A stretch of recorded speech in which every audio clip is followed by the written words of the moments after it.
అందరికీ నా పేరు గాయనిక. నేను 7వ తరగతి చదువుతున్నాను. ఈరోజు నేను తెలుగు గొప్పతనం గురించి, అలాగే మనం ఈరోజు ఇంత బాగా తెలుగు చదువుతున్నామో దానికి ఎవరు కారణమయ్యారో వాళ్ళ గురించి చెప్పబోతున్నాను. ఆయన ఎవరో కాదు, గిడుగు వెంకట రామమూర్తి గారు. ఆయన చేసిన కృషి వల్లనేమో ఈరోజు మనం తెలుగుని మన నాలుకలపై నాట్యం ఆడిస్తున్నాం. ముందుగా తెలుగు గొప్పతనం గురించి చెప్పాలి అనుకుంటున్నాను. అమ్మ అని పిలిచే పిలుపులో ఉన్న ప్రేమ, మమ్మీ అని పిలిస్తే వస్తుందా? నాన్న అని పిలిస్తే వచ్చే ధైర్యం, డాడీ అని పిలిస్తే వస్తుందా? తెలుగులో ఏ పదమైనా దానికి ఒక అర్థం, పరమార్థం ఉంటుంది. అందుకే తెలుగుని మనం గౌరవించాలి కూడా. కానీ ఇప్పటి రోజుల్లో ఏమవుతుంది, తెలుగుని ఎవరు గౌరవించడం లేదు.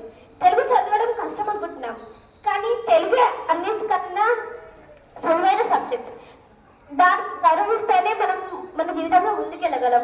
మాతృభాష అనేది ఎంత గొప్పదో, మన మాతృభాష తెలుగు అయినప్పుడు కానీ మనం దాన్ని గౌరవించడం లేదు.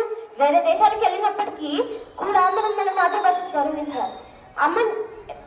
మనం పుట్టడానికి కారణమైన అమ్మని ఎలా గౌరవిస్తున్నామో, మనం పుట్టిన నేలని ఎలా గౌరవిస్తున్నామో, మన మాతృభాషను కూడా అలానే గౌరవించాలి.